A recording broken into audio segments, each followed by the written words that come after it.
देखो equivalence class definition बता दिए थे उसके, उस पर एक क्वेश्चन देखते हैं। So that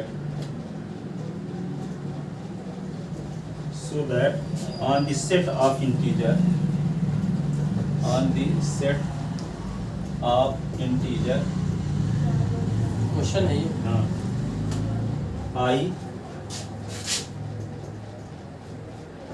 the relation defined by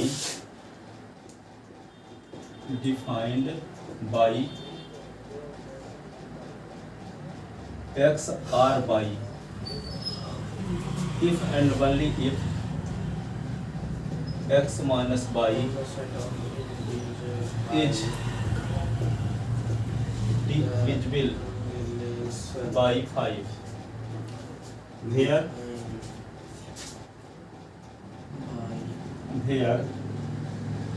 x y belong in If I and only if x minus y divisible by 5 is an equivalence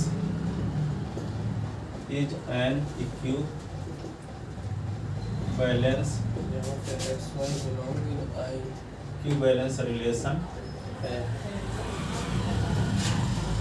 also find the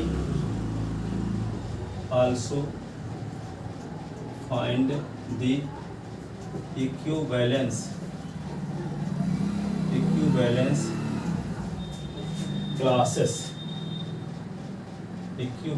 classes। ये क्वेश्चन है, बताएं आप फाइव डिविजिट वाला इक्विवेलेंस। हाँ बताएं। ठीक है, तो इसको हम पूरा करते नहीं है, इक्विवेलेंस क्लास पर निकालते हैं। हाँ ठीक है ना? इस तरह बताएं हैं। हाँ यही क्वेश्चन है, बताएं। हाँ सेम।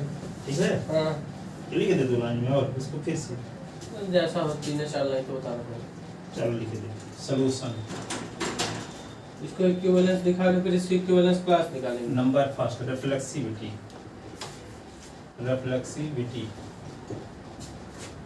तो 5 is divisor of x minus x for all x belonging I।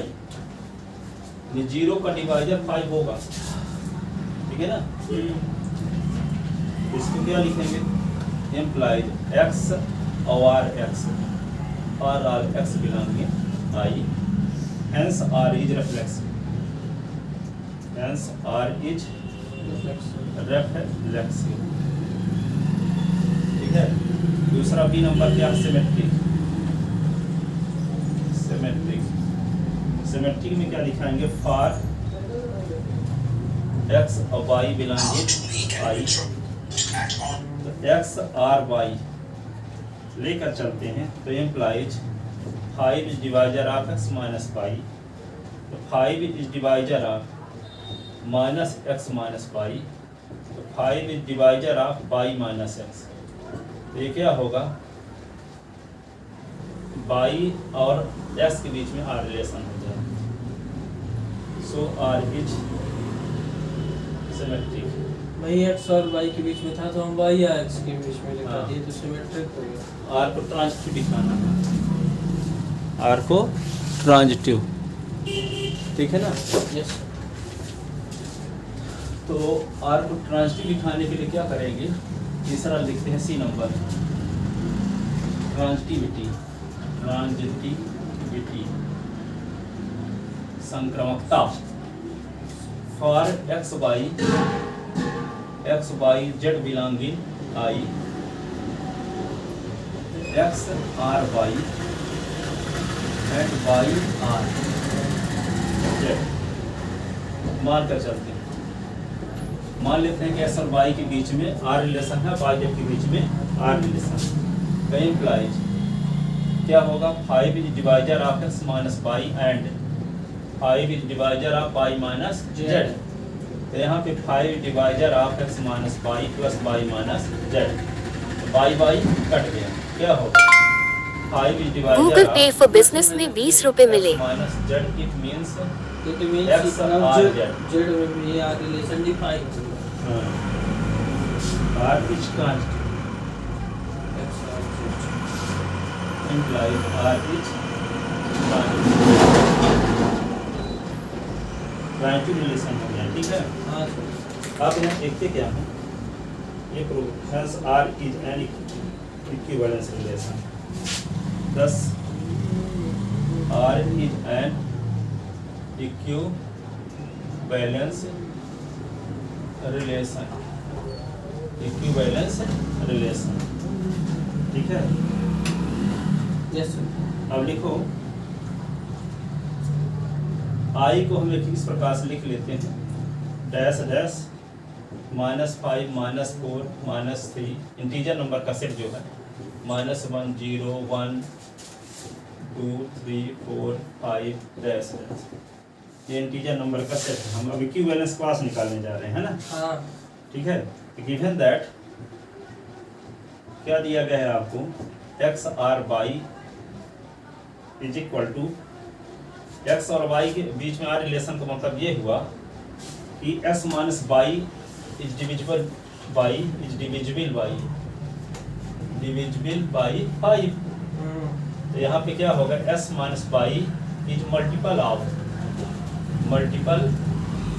5। इसका मतलब ये हुआ कि x minus y is equal to 5 है। ठीक है। तो क्या होगा x minus y is equal to 5 m का मतलब ये हुआ x माइनस y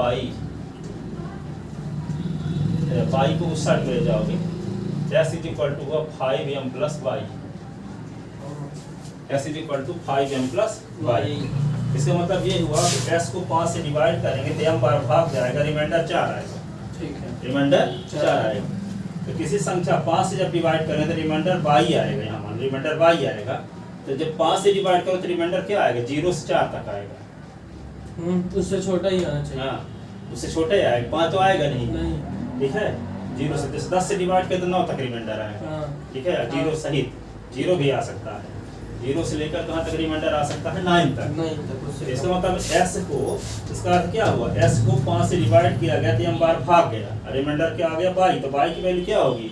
0 से स्टार्ट होकर 4 तक होगी, अब ये रिमाइंडर होगी। ठीक है। इसका मतलब s को 5 से डिवाइड करेंगे तो m बार भाग जाएगा, रिमाइंडर आएगा y। अब 5 से भाग दे रहे हैं तो रिमाइंडर आएगा 0 1 2 3 4। 5 जाएगा तो फिर से बाहर आएगा ऐसे। हाँ, 5 बार एक बार और भाग चला गया होता। झंझट खत्म हो गया। हाँ,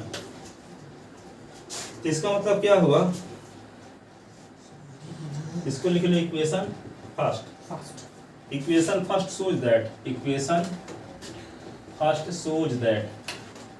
shows that if x is divisible by 5, if x is divisible by 5, then remainder is y. Then remainder is y. Remainder is y and y की वैल्यू क्या होगी? 0 is less than or equal y is less than or equal 4। क्योंकि 5 से भाग दिए हैं, reminder या तो 0 होगा या कि 4 होगा या 0 और 4 के बीच होगा। 0 और 4 के बीच। So the value of y are, so the value of y are क्या? y are 0 1 2 3 4 1 2 3 4। तो यहाँ पे इक्विवेलेंस क्लास क्या बनेगी? एक होगा ये 0। ठीक है। तो 0 इक्विवेलेंस क्लास एक 1 की होगी, एक 2 की होगी, एक 4 3 की होगी, एक 4 5 इक्विवेलेंस क्लास बनेगी। ठीक है। हाँ। तो 0 के अंतर्गत आने वाले मेंबर कौन कौन होंगे? तो ये होंगे x such that x belong in I and x और 0 के बीच में इक्विवेलेंस रिलेशन R। 0 और s के बीच इक्विवेलेंस रिलेशन क्या होना चाहिए? R। ऐसे मेंबर आएंगे, ऐसे मेंबर x है। ठीक है। यदि 0 का इक्विवेलेंस क्लास है, ऐसे s का कलेक्शन होगा कि यदि 0 और s के बीच में रिलेशन क्या रहे? इक्विवेलेंस रिलेशन रहे। इक्विवेलेंस रिलेशन रहे। इसका मतलब क्या हुआ? आप इसको इस प्रकार से भी लिख सकते हैं x such that s belong in I। इसका अर्थ ये हुआ कि s minus 0 is equal to 5m। ऐसे आना चाहिए, 5 को मल्टीपल नंबर आना चाहिए, 5 का मल्टीपल नंबर आना चाहिए। इसी को ना फिर s minus y is equal to 5m था, तभी ना माइनस y को उधर ले गए थे। ठीक है। यहाँ पे देखो 5 x minus y divisible by 5, x minus y multiple of 5, x minus y equal to 5m। ठीक है, x माइनस y जब 5 से डिविजिबल है तो 5m टाइप का होगा। ठीक है, x माइनस y। ठीक है, तो x माइनस y, तो यहाँ पे y का काम कौन कर रहा है? 0। क्या कर रहा है? 0। तो x और 0 के बीच में r रिलेशन है, इसका मतलब x माइनस 0 5 से डिविजिबल होगा। हाँ, x माइनस 0 5 से डिविजिबल होगा। ठीक है, इसी तरह 1 की भी निकालेंगे। तो x माइनस 0 5 से डिविजिबल होगा, तो ऐसी नंबर कौन कौन हो सकती हैं? ऐसी नंबर कौन कौन से हो सकती हैं? यहाँ पे 0 ले लेंगे और 0 तो घटाएंगे तो क्या आएगा? 0 आएगा। 0 को लिख सकते हैं 5 गुणे 0। हाँ, तो 5 से डिविजिबल नंबर है, इसलिए यहाँ पे 0 भी शामिल होगा इसके इक्विवेलेंस क्लास में। फिर 5 कर देंगे, तो 5 से 0 घटाएंगे तो 5 आएगा। 5 भी 5 से डिविजिबल है। हाँ, 0 के इक्विवेलेंस क्लास में 5 भी उपस्थित होगा। -5 और 0 को सब्ट्रैक्ट करें तो -5 आएगा। -5 भी 5 से डिविजिबल है। मल्टीपल 0 के इक्विवेलेंस क्लास में -5 भी होगा। 5 भी -5 भी, 10 भी -10 भी, 20 भी -20 भी, 15 भी -15 भी। ठीक है, ये सब क्या होंगे? 0 के इक्विवेलेंस क्लास के मेंबर होंगे। जितना 5 के मल्टीपल नंबर। हाँ, ऐसी नंबर वे सभी नंबर x का कलेक्शन जिस x और 0 का डिफरेंस 5 से कटता। हाँ, तो कौन कौन होंगी? 5, 10, 15, 20, हाँ, 25, इनमें से 0 घटा देंगे तो 5 से कटवे करेगा। हाँ। यानी 5 के मल्टीपल नंबर। 5 की टेबल में जो नंबर आते हैं सारे। हाँ, क्योंकि 0 घटाएंगे तो वही आएगा। हाँ, हाँ, तो जब 5 लेंगे तभी 5 0 घटाएं तो 5 आएगा। 5 5 से कट रहा। 10 हाँ। से 0 घटाएं 10, 10 5 से कट रहा है। हाँ। 15 लेंगे तो 15 से 0 घटाएंगे तब भी 15 5 से कट रहा है। हाँ, तो 0 के इक्विवेलेंस क्लास में i के वे x होंगे जिन x और 0 का डिफरेंस 5 से डिविजिबल हो। ठीक है। ठीक है, हाँ, तो उन सभी एलिमेंट को कैसे लिखा जा सकता है? यहाँ पे ऐसे लिख सकते हैं आप। क्या? 0 ± 5 ± 10 ± 15 ± 20 डैश डैश। ये सब क्या होंगे? 0 के इक्विवेलेंस क्लास के मेंबर होंगे। मेंबर होंगे। ठीक है, ठीक है। लिखा जनरली 0 लिखा जाता है, पर कोई घर जैसे कोई किसी गांव में किसी को सरपंच बना दिया गया, अब वहाँ पे गांव में जितने मेंबर हैं वो सबको सरपंच से बनाया जा सकता है। 0 के इक्विवेलेंस क्लास को 5 का इक्विवेलेंस क्लास भी कहा जा सकता है, 10 का इक्विवेलेंस क्लास भी कहा जा सकता है। लेकिन वो प्रिंसिपल होगा 0 वाला, वैसे जनरली 0 लिखते हैं, पर लिखा 5 का जा सकता है, 10 और जा सकता है। यानी 0 का इक्विवेलेंस क्लास निकालोगे और 5 का इक्विवेलेंस क्लास निकालोगे तो सेम रहेगा। 10 का निकालोगे तब भी यही आएगा। ठीक है, 10 का इक्विवेलेंस क्लास निकालोगे तब भी यही मेंबर प्राप्त होंगे। 15 का निकालोगे तब भी यही मेंबर प्राप्त होंगे। 10 का इक्विवेलेंस क्लास निकालोगे तब भी यही मेंबर प्राप्त होंगे, क्योंकि इसमें डैश डैश लगा है ना। आगे भी इधर भी डैश डैश, इधर भी डैश डैश। ठीक है, तो जितने एलिमेंट लिखे गए हैं कोई जरूरी नहीं कितने हैं, और बहुत सारे एलिमेंट हो सकते हैं, इनफाइनाइट एलिमेंट हो सकते हैं। इसीलिए हम उनको लिख नहीं पाएंगे तो डैश डैश इधर भी लगा है उधर भी। ठीक है, अब देखो इसी प्रकार क्या है, 1 का इक्विवेलेंस क्लास निकालेंगे। जनरली कितने निकालेंगे? जितने रिमाइंडर आएंगे। 0 1 2 3 4 इक्विवेलेंस क्लास 4 तक निकालेंगे। ठीक है। हाँ, तो यहाँ पे क्या लिखेंगे? 1 को लिखेंगे। अभी x such that x belong in वही general x belong in I and x और 1 के बीच में x r और 1 के बीच में इक्विवेलेंस रिलेशन r है। हाँ, तो 1 का इक्विवेलेंस क्लास क्या होगा? x such that x belong in I और x - 1 is equal to 5m। बिल्कुल। ठीक है। हाँ, अब क्या होगा? कौन संख्या में 1 घटा दें तो 5 से डिविजिबल आ जाएगी? 6 में 1 घटा देंगे तो 5 से डिविजिबल। हाँ, 6 फिर 11। हाँ, इस फिर तरह लेना पड़ेगा। इस प्रकार के नंबर 16। हाँ, 16। फिर 21। ठीक है। 26। -9 भी ले लेंगे तो हाँ, चलेगा। -9 - 1 -10। तो 5 से डिविजिबल है। -4 भी ले सकते हैं। -4 -1 तो डिविजिबल, तो कुछ माइनस में डैश लगा, कुछ माइनस में लिखे देते हैं, कुछ प्लस में। ठीक है। हाँ, ठीक है सर। तो ये डैश डैश -9 -4, फिर क्या आएगा? -4 1 1 से 1 निकालोगे तो 0 आएगा। 0 तो 5 का मल्टीपल नंबर होगा। हमें अब यही प्लस में 4 और 9 लिख दीजिए चाहे। अब इसके बाद 6 11 हाँ, डैश डैश, ऐसे ना। हाँ, ठीक है। तो 1 के इक्विवेलेंस क्लास की ये मेंबर हो गया। अब इस तरह 2 को निकालेंगे। इसी प्रकार 2 के निकालेंगे। पहला स्टेप ये लिखेंगे x such that x belong in I and x और 2 के बीच में रिलेशन r लगा दिया जाएगा। उसके बाद 2 x such that x belong in I, तो x माइनस 2 बराबर 5m। Such that s belong in I and x और r के बीच में 2, x और 2 के बीच में r रिलेशन होना चाहिए। हाँ, -8 -3 इधर हो जाएगा, x such that s belong in I इधर 7 और 12 हो जाएगा and क्या लिख दोगे x minus 2 is divisible by 5 5m बराबर 5m के आ जाएगा। 5m। हाँ, तो यहाँ पे -8 हो जाएगा। हाँ 8 से 2 निकाल देंगे तो क्या हो? -8 और -2 मिलके -10 हो गए। हाँ -8 हो गया, फिर -3। हाँ माइनस डैश डैश लगा ले, है ना? हाँ, डैश डैश -8 3 -3 और 2 होगा ना, 2 -2 2 भी होगा, 2 होगा, फिर 2 होगा, 7 होगा, 7 होगा, 12 होगा, 7 12 होगा, बस डैश डैश डैश डैश। बहुत काम करेंगे। -8 से -2 निकालेंगे तो -10 आएगा, जो कि 5 का मल्टीपल नंबर है, ठीक है? -3 और -2 मिलकर -5 आएगा, जो कि 5 का मल्टीपल नंबर है। हाँ, 2 और -2 0 0 आएगा, जो कि जो 5 कि का मल्टीपल नंबर है। बिल्कुल हो जाएगा। 5 -2 7 में 2 गए तो 5 आया, 5 का मल्टीपल 12 नंबर में 2 गए 10 आया, तब भी आ रहा 5 का मल्टीपल नंबर आ रहा है। हाँ तो 2 की इक्विवेलेंस क्लास के ये सारे मेंबर होंगे, हाँ सर, ठीक है? हाँ इसी प्रकार 3 के इक्विवेलेंस क्लास के मेंबर क्या होंगे?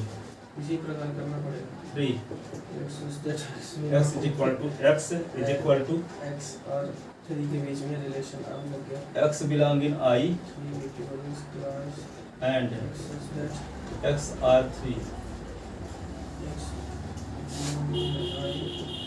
x minus 3 5 का m के बराबर x हो जाएगा। belong in I तो x ऐसे दो minus नंबर 3 सोच is equal लिया to जाए, 5m, है ना?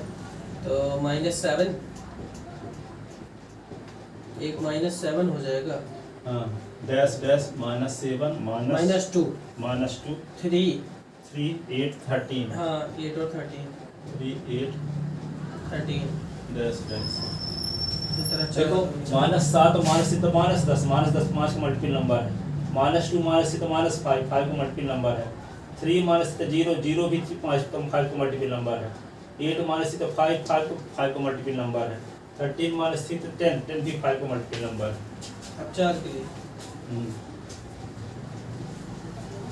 -6 हो जाएगा, ये 4 एक -1 हो जाएगा, x such that x belong in I -1 हो जाएगा, and 4 हो जाएगा, 1 9 हो जाएगा, 9 And 4 हो जाएगा, 5 और 14 x over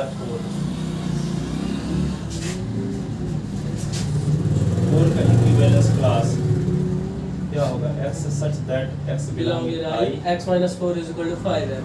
5m हाँ, तो -6 -1 हाँ -6 -1 4 और इधर आ जाएगा 9 और 14। तो क्या लिख दें? -6 हाँ -2 -1 -1 4 4 और फिर 9 9 और 14। 14 13।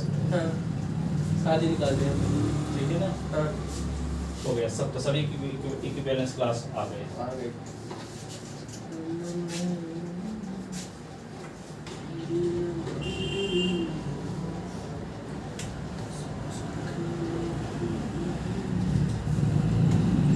एक क्वेश्चन देखो,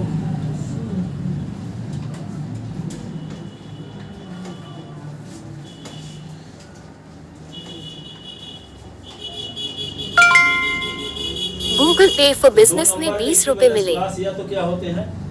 आइडेंटिकल होते हैं या कि डिसजॉइंट। ठीक है, ये प्रूव करना है। हाँ ठीक है। जैसे आप उसमें पढ़े थे, हाँ जो राइट होते हैं आइडेंटिकल होते हैं या कि डिसजॉइंट है पढ़े। ग्रुप थ्योरी में भी, वेक्टर स्पेस में भी। बहुत अच्छा हुआ पिछले साल थ्योरी पढ़ लिया। हाँ अब इतनी कठिन नहीं लगती तो पिछले साल लगती थी। हाँ, वो अब थोड़ा कठिन वाला तो अगले साल आएगा। इफ कुछ आदत भी पड़ गई। हाँ। 1 1 2 और फिर If A and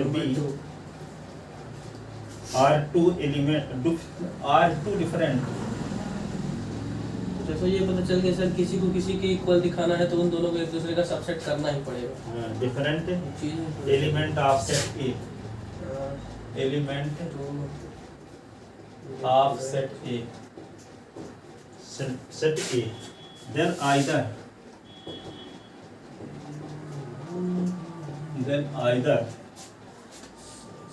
ए का equivalence class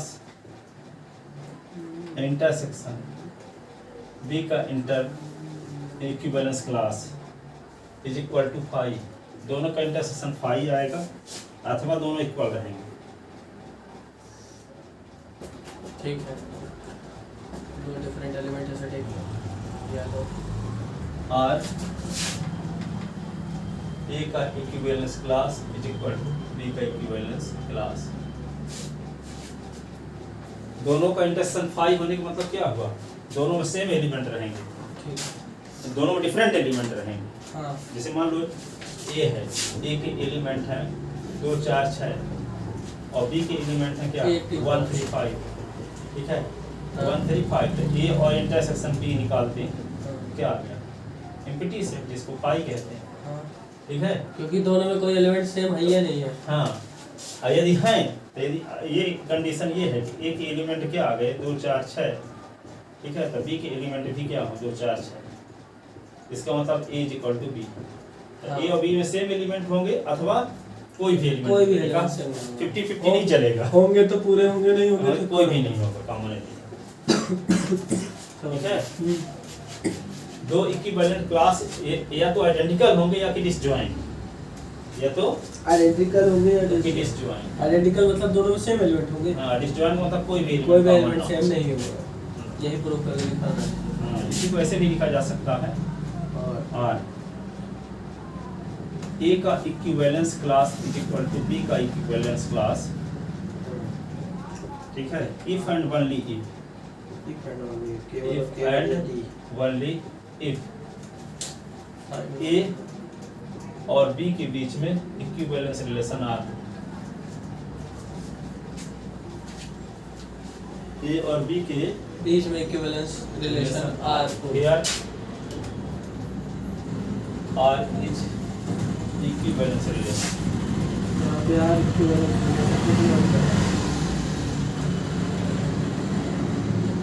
equivalence relation,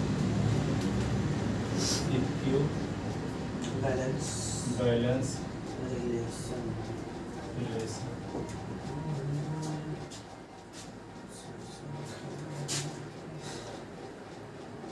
solution, if A का और बी का इंटरसेक्शन नॉट इक्वल टू 5, मान लेते हैं कि ए और बी क्या है डिसजॉइंट नहीं है, डिसजॉइंट नहीं है, तो क्या दिखाएंगे आइडेंटिकल, क्या दिखाएंगे आइडेंटिकल। तो जब इस ये मानते हैं कि दोनों का इंटरसेक्शन 5 नहीं है, तो इसका मतलब इसके इंटरसेक्शन में कुछ एलिमेंट होंगे, ठीक है, implies It has some elements. which non-empty set, non-empty set, अच्छा non-empty set तो इसमें कुछ मेंबर होंगे, let x be any element,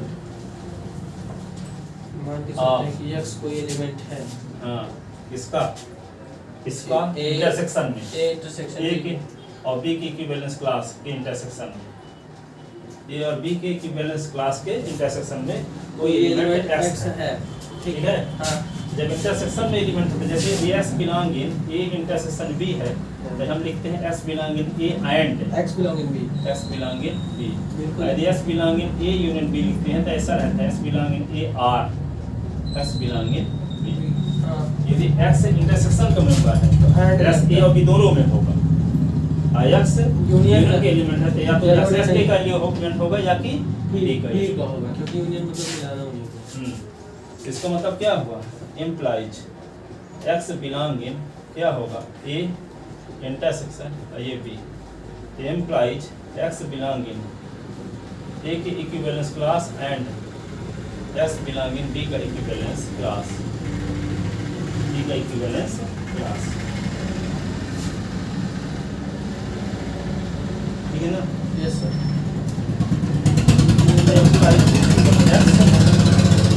equivalence class का मेंबर है तो एक्स और ए के बीच में आर रिलेशन एंड एक्स और बी के बीच में भी आर रिलेशन होगा। यदि एक्स ए के इक्विवेलेंस क्लास का एलिमेंट है तो ए कहाँ होगा? आर के राइट साइड में होगा। ठीक है, जैसे जीरो का इक्विवेलेंस क्लास लिखते थे, यहाँ जीरो लिखते थे, यहाँ एक्स आर जीरो। हाँ ठीक है, तो यहाँ पे एक्स किसका एलिमेंट है? ए के इक्विवेलेंस क्लास का एलिमेंट है, ए की, तो ए क्या होगा? राइट साइड में होगा ना। हाँ। एक्स आर ए एंड और ये एक्स बी के इक्विवेलेंस क्लास का एलिमेंट है तो एक्स और बी के बीच में जो आर रिलेशन होगा, जहाँ आर क्या है? Equivalence relation. आर क्या है? इक्विवेलेंस इक्विवेलेंस रिलेशन है, इक्विवेलेंस रिलेशन। ठीक है, यस सर। इसका अर्थ क्या हो जाएगा? जब x और a के बीच में आर रिलेशन और x और b के बीच में आर रिलेशन, तो आर इक्विवेलेंस रिलेशन तो ट्रांजिटिव ही होगा कि नहीं होगा? सब प्रॉपर्टी होगी। ठीक है, तो जो कॉमन एलिमेंट है तो इसमें क्या है? x r। इसको हम ऐसे भी लिख सकते हैं ना, देखो ऊपर लिखते हैं थोड़ा सा। हाँ देखो, जब x r a है तो इसको हम लिख सकते हैं a r x। हाँ लिख सकते हैं क्योंकि r क्या है? इक्विवेलेंस रिलेशन है, तो सिमेट्री का बस होगा, 100%। हाँ ठीक है, तो यहाँ पे इसको लिख सकते हैं हम क्या? A R x R is equivalence x R B, since R is so it is R is is an symmetric also. Equivalence implies R is also symmetric. X R B क्यों लिखे सर? ए आर एक्स तो B R x भी लिख दे ना। नहीं, वहाँ नहीं लिखेंगे ना, हमको बनाना ये ट्रांजिटिव है ना। ए आर बी के बीच में आर रिलेशन वो प्रॉपर्टी लगाना चाहते हैं ट्रांजिटिव वाली। अच्छा ठीक है। जिसका सेकंड मेंबर x है, जिसका फर्स्ट मेंबर x है। ठीक है, अभी सेम है, सेम है। फर्स्ट ये भी फर्स्ट था, हम हाँ, हटा नहीं सकते थे। सेट कर रहे हैं। ठीक है। हाँ, हाँ अब x दोनों में है, इसको हटा देते हैं तो क्या हो जाएगा? Then A R B, A R B, ये आ गया ना। हाँ reason R is transitive, since R is transitive. Transitive. ठीक है, तो जब ए आर बी क्या शो करता है? ए आर बी क्या शो करता है कि ए बी के इक्विवेलेंस क्लास में कंटेन। हाँ इसमें कंटेन है, ए बी की इक्विवेलेंस क्लास में कंटेन है। ठीक है, तो यहाँ पे क्या लिख देंगे इसी को? Implies A belong in equivalence class of B. ठीक है, ये दिखाता है कि ए बी की इक्विवेलेंस क्लास में कंटेन। और ए के इक्विवेलेंस क्लास में था ही, यहाँ लिखे थे ना। हाँ एक्स बिलोंग इन ए, तो एक्स बिलोंग इन बी आ गया। सही है। ठीक है, और एक्स बिलोंग इन बी के लिए एक्स बिलोंग इन ए है ही। ठीक है, it means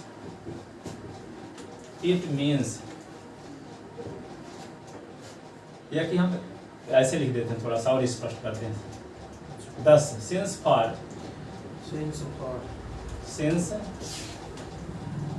A belong in A का इक्विवेलेंस क्लास है ना, ए का equivalence class B get A belong in B का इक्विवेलेंस क्लास, वेक्टर लग जाता था किसी, तो implies A is subset of B, also B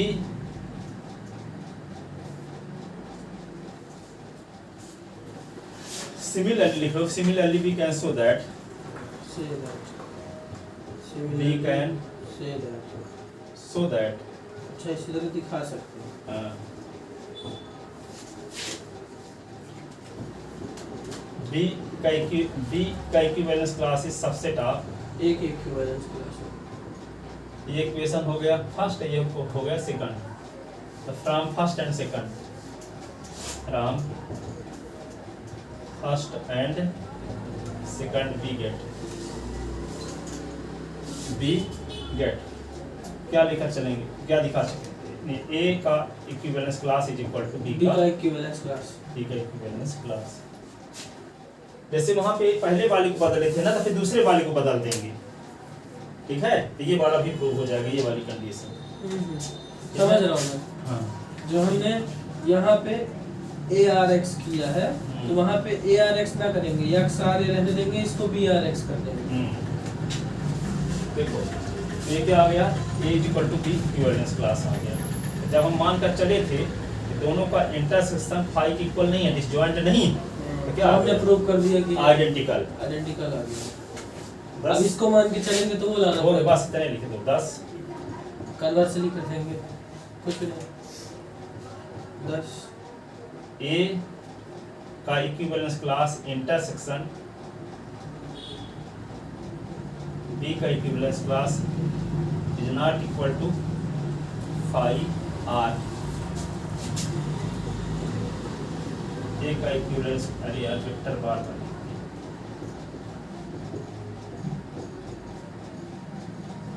is equal to B का इक्विवेलेंस क्लास। या कि दोनों का इंटरसेक्शन फाई होगा, या कि दोनों आइडेंटिकल। हम दोनों का इंटरसेक्शन फाई लेकर चले तो दिखा दिए आइडेंटिकल, यदि आइडेंटिकल लेकर चलेंगे तो फाई भी दिखा देंगे। हाँ ठीक है, हाँ, तो दिखाना नहीं है। दिखाना नहीं है। ठीक है, तो दिखाना। जिसको दिक्कत हो वो दिखाना। हैं? हाँ ये साबित कर दिए कि वे सत्यवादी नहीं है, वही। झूठा हो गया, हो करेगा सत्यवादी नहीं है तो क्या होगा। किसी आदमी को ये सिद्ध कर दो कि वो सत्यवादी नहीं है, झूठा तो हो गया। हो करेगा। ये क्या दिखाने की जरूरत है कि हम झूठा भी है। ठीक है ना, हो गया। एक क्वेश्चन और लिख लेना, देखो छोटा सा है क्या है? कि बता दें अभी है टाइम, हाँ, चल बता। बता देते हैं।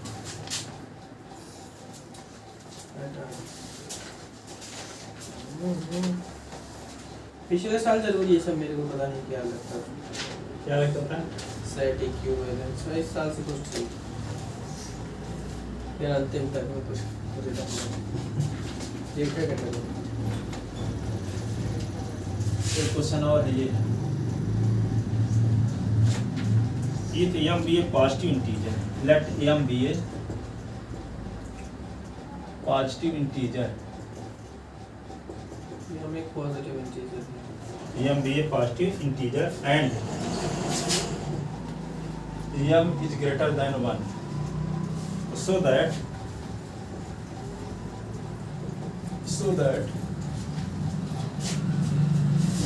relation